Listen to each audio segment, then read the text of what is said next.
Hey guys, this is a video about how I biked to work through the brutal winters of New York City for years, and everything that you might need to get started riding to work or going anywhere by bike in the winter. When it's snowing, doesn't matter. All right, here we go. All right guys, so this video is gonna be about winter riding your bike through the brutal winters of wherever you live. I lived in New Jersey and biked to New York City every single day through 2 winters for 2 years, every single day. So I learned quite a lot, and I feel like New York is pretty dang cold there, and it snows a lot. So I feel I think I'm a little bit qualified to talk about it. So I'm going to show you all the gear that I use. If this video is helpful, please like it, subscribe, and also check out our website, biketrailerplanet.com, for everything that you need about how to make biking a part of your daily life. Just make it a lifestyle thing. So that's what we're all about. So I'm going to go through from head to toe about what kind of gear you need to do this successfully without it being cold at all. You're actually going to be really comfortable to do this. Before I want to do that, I want to share exactly how I did this and why I decided to bike through the winters. And the short answer is I really wanted to save money initially. It costs about $400 a month for me to take a train or bus from New Jersey to New York. And as soon as I realized like I could bike there, and it's a 13-mile one-way 13-mile, and round trip's 26 miles. It doesn't sound very far, I guess, but considering that it's going through New York City and through New Jersey, it's a lot going on there. I have to cross the George Washington Bridge. I have to go through New York and go down the Greenway. It's a really beautiful experience to do. Regardless of where you are, you can find paths to get somewhere safely and efficiently by bike. So that's the main reason I did it, is I wanted to save money, but also it's healthy. It really changed my health in many ways. I had hyperthyroidism, which is an overactive thyroid, before I started, and after just 1 year of doing it, my thyroid levels were completely normalized, and my heart rate went from like 90 to 100 beats per minute resting to 45 to 50 beats per minute, really low, and it's still low like that even today.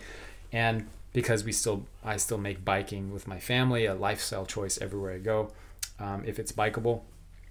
And so the other reason is also because it was just so much more enjoyable than any alternative. Like, if you've ever been on any public transit in a major metropolitan city, New York especially, it's just the most miserable thing. Nobody enjoys it. Everyone is just like wet and depressed. But as soon as I discovered biking, I was like, I can do this. It was actually faster to get from my door to the office every day. It was faster on average, 45 to 55 minutes to get from my door to door. If I took a bus, it'd take on average an hour or an hour and 5 minutes, over an hour. So it was actually faster, way more enjoyable.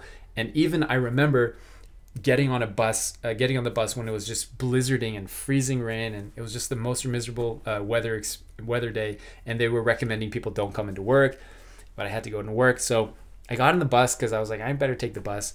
And then as soon as I went like a block or two down the road in the bus, I was like, this sucks. I really want to bike. So I got off the bus and I biked to New York in the freezing rain.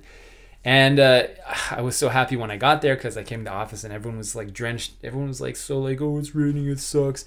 And I was just like smiling with my bike, and I was covered in snow, and everyone's like, you're insane. But I wasn't insane. That's the thing. It was so much more enjoyable, and I really turned lemons into lemonade, if I use the expression correctly.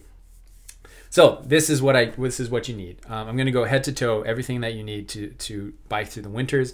I'm going to cover just the winter specific stuff. I'm not going to go into the things that you need essentially, like with a helmet or the bike. I'll just mention head to toe, and then I'll actually go into a recommended bike to use for riding through the winter and what you need to do there. All right.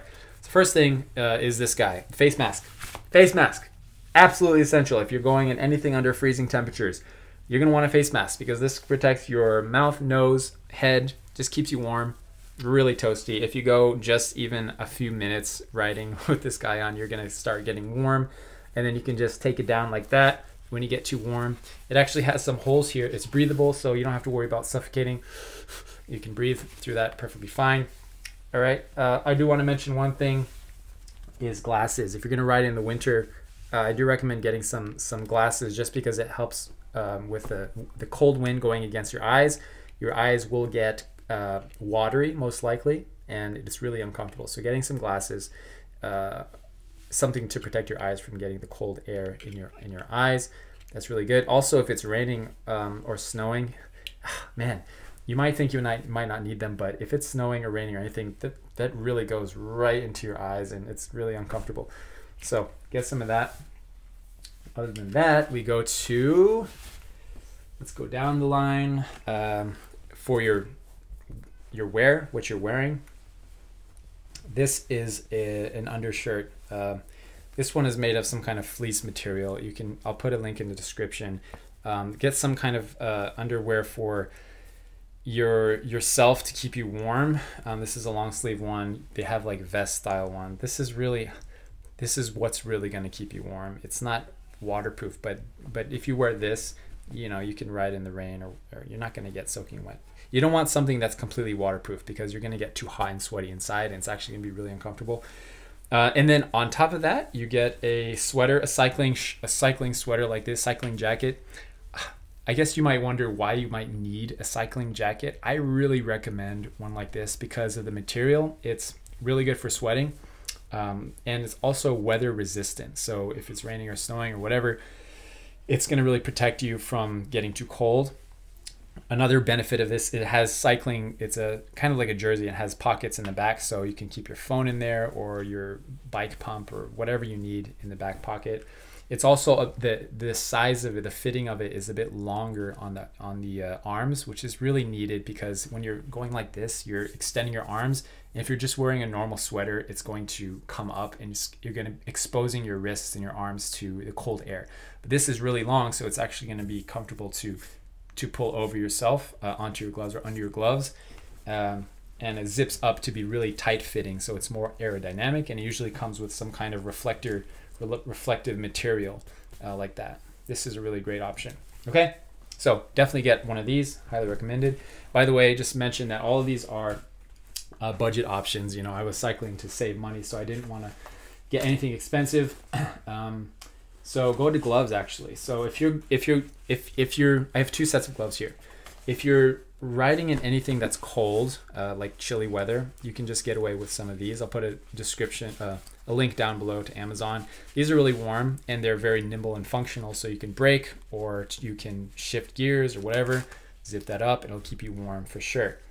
If you are using any sort of, doing any like freezing temperatures, check this out, guys. Ski gloves. Ski gloves are lifesavers because they're made for winter and they're so warm, and that's all you need to do that. And they come over your wrist like that to keep you warm. You can tighten them.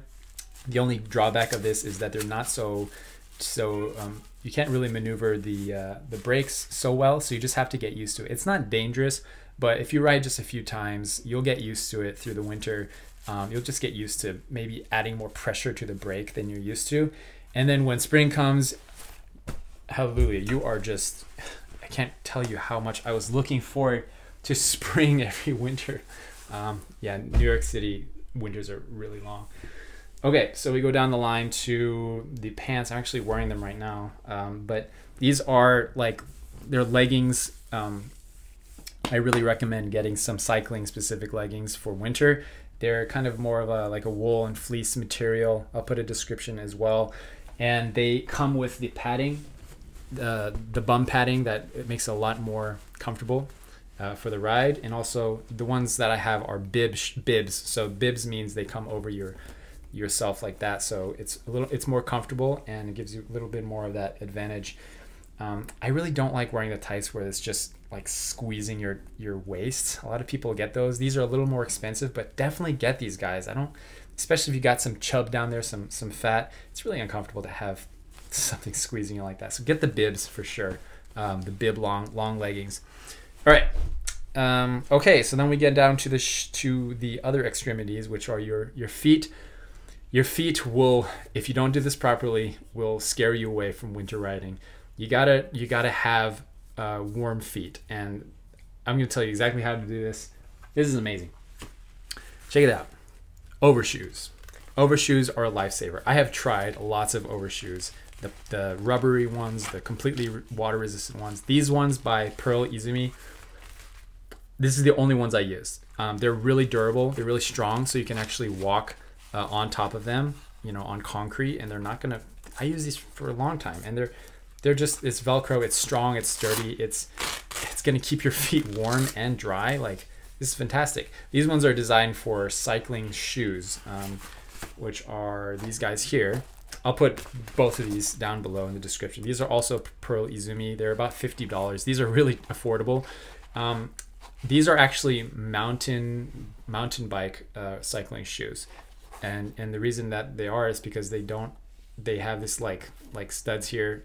It does so that you can actually walk on it without the clip of the shoe being in contact with the floor, essentially. So you can actually walk in them. So these are different from road cycling shoes. Road cycling shoes are they're not great for walking in. You shouldn't walk in road shoes. So if you're gonna be riding in the city or going to work, definitely get mountain shoes. They're just so much more better. And if you're wondering if you should even get cycling shoes, that's something I wondered as well.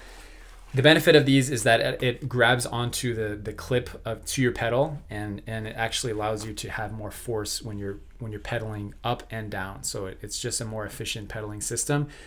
Once you try these guys, you don't have to get them, but once you try them, you're not gonna want to go back. Like, I will never go back to using regular pedals again. These are really fantastic, and yeah, not essential, but definitely worth it. But overshoes for sure. Don't use plastic bags over your feet or anything like that. It's just, it makes you sweat, and it's really uncomfortable. These are really fantastic to go with. All right, so that's all of our winter gear. I should mention my bike really quick before. This bike is a road bike, which I do recommend for commuting. Road bikes are ideal for aerodynamics. So it gives you a little bit more of a aggressive riding position to go faster. And also it allows you to transfer more power to your legs because of the seat height. A lot of people ride with their seat too low, and it makes your legs and your knees come up too high, which doesn't allow your legs to fully press down on the pedals as much as they can. So a road bike is really great for transferring more power to your legs. If you're kind of nervous about a road bike because you feel like you might fall over or it's a little too aggressive, just try it. You know, you ride around on a road bike for just once or twice. You'll get used to the shifting, how to change gears, etc. Specifically for winter riding in snow, I use some wider tires. Definitely, you should try to get some treaded tires. I use a 35 centimeter tires, which are like that wide, and they're not as big as like a fat bike, but they're enough for me to like ride over ice or snow, etc. So you try to get some wider tires, and you'll definitely be fine. Especially if you're riding in a city, you're gonna want bigger tires for going over cracks and bumps and manholes and potholes and all kinds of stuff in the road. Definitely recommended. Okay, if you are wondering if your specific situation is okay, or your specific area is okay to ride through the winter, just like take out Google Maps and press the little icon for the biking icon, and figure out the best path to get to your destination or your frequent destinations, like the grocery store or the library, to school, to work, wherever, the office, and just make it part of your life. Just do it once and figure out if you can do it. All right, so that's the video on winter riding. If this video was helpful, give it a thumbs up and share it, subscribe, and visit biketrailerplanet.com for more on how to make biking part of your life. All right? Okay, thanks for watching. Take care.